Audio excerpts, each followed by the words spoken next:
Assalamualaikum warahmatullahi wabarakatuh. Allahumma sholli ala Sayyidina Muhammad wa ala ali Sayyidina Muhammad. Mereka yang tidak suka itu adalah orang-orang Yahudi. Padahal suasana damai di Madinah sejak Rasulullah datang sangatlah menguntungkan perdagangan kaum Yahudi. Namun, orang-orang Yahudi tidak rela melihat kaum muslimin bertambah sejahtera dan Islam semakin menguat. Dakwah Islam sulit sekali menembus kalangan Yahudi karena kaum Yahudi tidak mengakui adanya seorang nabi yang bukan dari bangsa mereka. Itulah ajaran mereka. Begitupun seandainya para pemimpin Yahudi tidak menghalangi dakwah Rasulullah, tentu banyak umat mereka yang memeluk Islam. Di antara segelintir yang berislam itu adalah seorang rabi pendeta Yahudi yang bernama Abdullah bin Salam. Setelah memeluk Islam, Abdullah bin Salam pun mengajak keluarganya untuk turut serta. Usahanya berhasil. Seluruh keluarga Abdullah bin Salam bersama-sama memeluk Islam.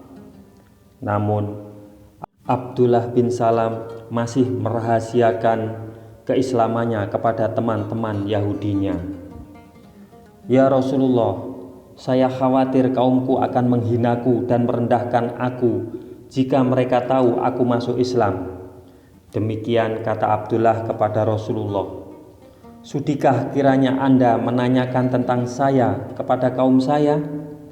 Rasulullah pun mengabulkan permintaan itu. Beliau menanyakan kepada orang Yahudi mengenai pendapat mereka tentang Abdullah bin Salam. Ternyata orang-orang Yahudi berkata yang baik-baik tentang Abdullah bin Salam. Dia pemimpin kami, pendeta kami, dan cendekiawan kami. Mendengar hal itu, Abdullah bin Salam pun keluar menemui kaumnya dan berkata, "Aku telah memeluk Islam. Kalau kalian menganggapku sebagai pemimpin, pendeta, dan cendekiawan, kalian bisa mempercayaiku bahwa sungguh agama yang dibawa Rasulullah adalah agama yang benar." Namun, apa yang terjadi? Wajah orang-orang Yahudi pucat kehilangan darah karena begitu terkejut. Sesaat, tidak seorang pun yang bicara.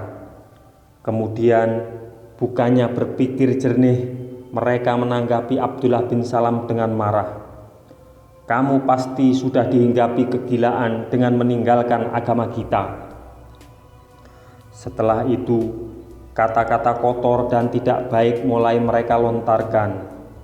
Abdullah bin Salam dicaci dengan berbagai fitnah dan diumpat dengan kata-kata yang amat kasar. Demikianlah, sejak saat itu kaum Yahudi mulai bersepakat untuk menghancurkan Islam. Sebelum Rasulullah diutus, orang-orang Yahudi sudah mengetahui dari Taurat bahwa dalam waktu dekat akan ada seorang nabi yang diangkat oleh Allah. Namun, mereka menduga bahwa nabi itu akan lahir dari kalangan Yahudi. Mereka suka membanggakan diri terhadap orang-orang Arab. Sesungguhnya, hampir datang seorang nabi yang akan segera dibangkitkan. Kami akan mengikutinya dan membantunya memerangi kalian, sebagaimana dulu kami memerangi kaum Ad dan Iram.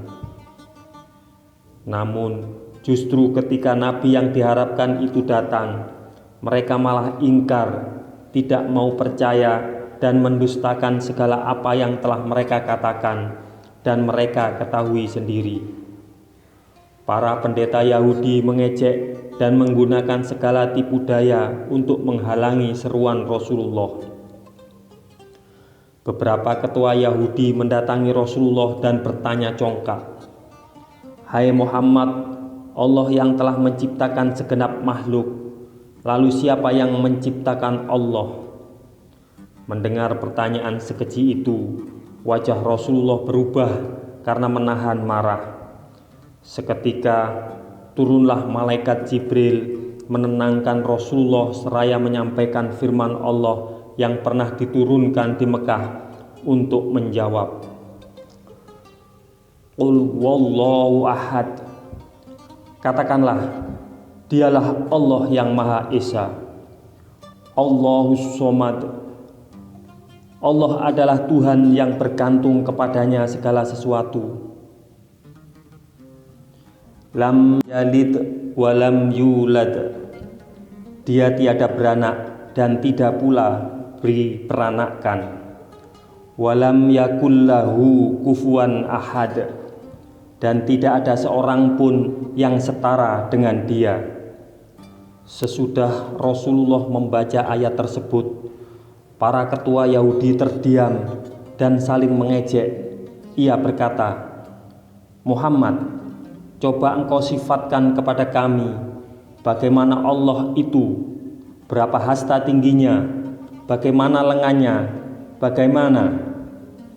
Sudah tentu Rasulullah menjadi sangat marah, lebih marah daripada yang pertama. Namun Jibril kembali turun memadamkan rasa marah Rasulullah sambil menyampaikan firman Allah untuk menjawab pertanyaan lancang. Dan mereka tidak mengagungkan Allah dengan pengagungan yang semestinya.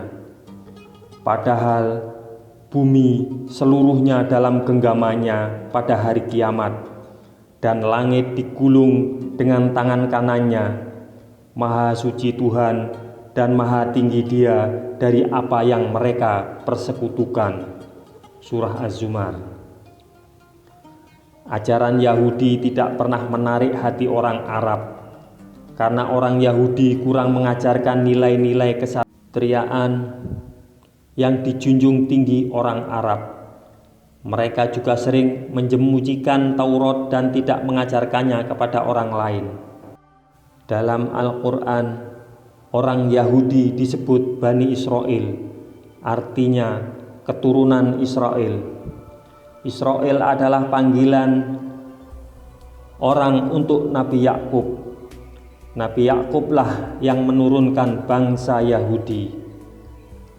Semoga kisah ini bermanfaat untuk kita. Wassalamualaikum warahmatullahi wabarakatuh. Mudah-mudahan kelak kita akan mendapatkan syafaat dari Nabi besar Muhammad sallallahu alaihi wasallam. Amin, amin, amin ya rabbal alamin.